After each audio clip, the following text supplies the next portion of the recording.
Guys, तो कैसे हैं आप सभी लोग। आज हम क्लास 12th के इंग्लिश के पोएट्री सेक्शन के थर्ड लेसन अर्थात कीपिंग क्वाइट अर्थात चुप रहना नामक पाठ का अध्ययन करेंगे, जो कि बोर्ड एग्जाम की दृष्टि से बहुत ही महत्वपूर्ण है।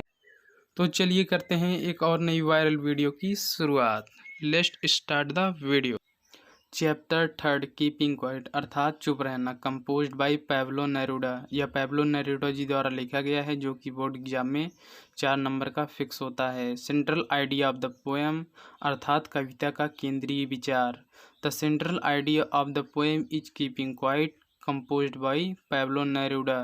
कविता का जो केंद्रीय विचार है पैब्लो नेरूडा जी द्वारा रचित शांत रहना है, अर्थात कीपिंग क्वाइट मतलब शांत रहना।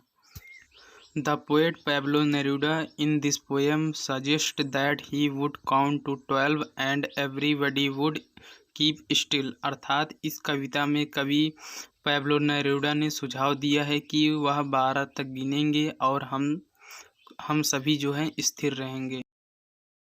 He suggests that on the earth at our dwelling place we would be silent and motionless relaxation introspection। अर्थात उनका सुझाव है कि पृथ्वी पर हमारे रहने की जगह पर हम मौन और गतिहीन विश्राम और अपने आप का आत्मनिरीक्षण करें, अपनी एक्टिविटी को ध्यान में रखें हम क्या कर रहे हैं। अर्थात इसमें कवि कहना चाहता है कि हम 12 तक गिनेंगे और हम सभी शांत रहेंगे। एक बार धरती के चेहरे पर आओ, किसी भी भाषा में ना बोलो, आओ एक सेकंड के लिए रुकें और अपनी भुजाओं को इतना ज़्यादा ना हिलाएं डुलाएं। इस कविता के भाव पे जाएंगे तो यहाँ पे ये भी बताया गया है कि यह एक अनोखा आकर्षक क्षण होगा। बिना भीड़ भाड़, बिना इंजन के, बिना शोरगुल के हम सभी एक साथ होंगे। एक आकस्मिक विचित्रता में ठंडे सागर में मछुआरे व्हेल मछली को नुकसान नहीं पहुंचा पाएंगे और व्यक्ति जो नमक इकट्ठा कर रहे हैं अपने घायल अर्थात चोटिल हाथों को भी देख पाएंगे और वह आकलन कर पाएंगे कि हम क्या कर रहे हैं। चलिए हम अपने सेंट्रल आइडिया में आगे बढ़ते हैं। This movement is unique movement without any sound and this wave brings together some strangers together. यहाँ पे कवि कहने का मतलब है कि यह आंदोलन अनोखा है, बिना किसी आवाज़ के हिलना डुलना और इस तरह के एक साथ कुछ विचित्रता हमारे अंदर आ जाती है जिसका हम आकलन नहीं कर पाते हैं। This process gives benefit to all the creatures. इस प्रक्रिया से सभी प्राणियों को लाभ मिलता है, अर्थात ये जो हमारी प्रक्रिया है इससे हम सभी प्राणियों का लाभ होगा।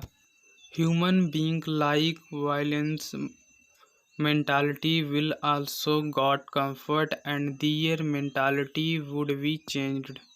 यहाँ पे जो हमारा कवि ये कहना चाहता है इंसान जैसे हिंसक मानसिकता को भी आराम मिलेगा और उनकी मानसिकता जो है बदलेगी। Poet also clear the confusion about total inactivity. यहाँ पे जो हमारा कवि है वो बताना चाह रहा है कि गतिविधियों में कुल के भ्रम को भी कवि ने दूर किया है। कन्फ्यूज़न मतलब जो होता है भ्रम होता है, क्लियर मतलब वहाँ ने दूर किया है। Life is given for purpose to be fulfilled. अर्थात जीवन उद्देश्य पूरा करने के लिए दिया गया है। पर्पज मतलब उद्देश्य होता है, फुलफिल मतलब में पूरा करने के लिए मतलब भरा हुआ। लाइफ मतलब जो हमारा जीवन है वो हमको हमारा जो जीवन दिया गया है, जीवन के उद्देश्य पूरा करने के लिए हमको यह लाइफ दिया गया है। Total inactivity brings death, we must be single focused for aim. Focused मतलब कि एक केंद्र करना, अपने एम मतलब लक्ष्य को। For forwarding our leave otherwise hung silence, death मतलब मृत्यु, would knock at the door. यहाँ पे जो हमारा कवि है वो हमको यह बताना चाह रहा है कि कुल निष्क्रियता मृत्यु लाती है। हमें अपने जीवन को आगे बढ़ाने के उद्देश्य से एक होना चाहिए, अन्यथा मौन को गले लगाना मृत्यु द्वार पर दस्तक देना होगा। अर्थात यहाँ पे कहने का मतलब है कि जो हमारा मौन है हमको मौन को धारण नहीं करना चाहिए। मौन धारण करोगे तो मृत्यु को दस्तक दोगे। और यहाँ पे हमारा जो कवि है यही बताना चाह रहा है कि जो कुल की निष्क्रियता है वह मृत्यु लाती है। हमें अपने जीवन को आगे बढ़ाने के उद्देश्य को पूरा करना चाहिए। The poet advocates for the nature to give motivation for life to be alive and finally goes further and further proceeding and continues the proceeding। यहाँ पे जो कवि है वह कहना चाहता है कवि जीवन को जीवित रहने के लिए प्रेरणा देने के लिए प्रकृति की वकालत करता है और अंत में आगे की कार्यवाही को जारी रखने के लिए आगे बढ़ता है। नेचर मतलब प्रकृति होता है। मोटिवेशन मतलब कि मोटिवेट कर रहा है, उसको आगे जाने के लिए प्रेरणा दे रहा है। प्रोसेसिंग मतलब जैसे आगे बढ़ाना, यही होता है।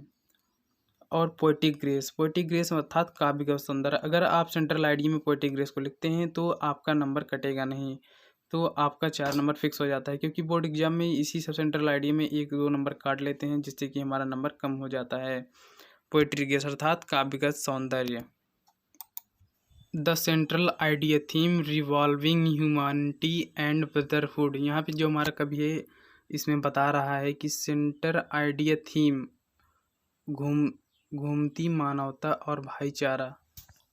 यूज फिगर ऑफ स्पीच, यहाँ पे जिस अलंकार का प्रयोग किया गया है उसी के बारे में बताया गया है। यहाँ पे मेटाफर का प्रयोग किया गया है। मेटाफर मीन्स होता है रूपक अलंकार।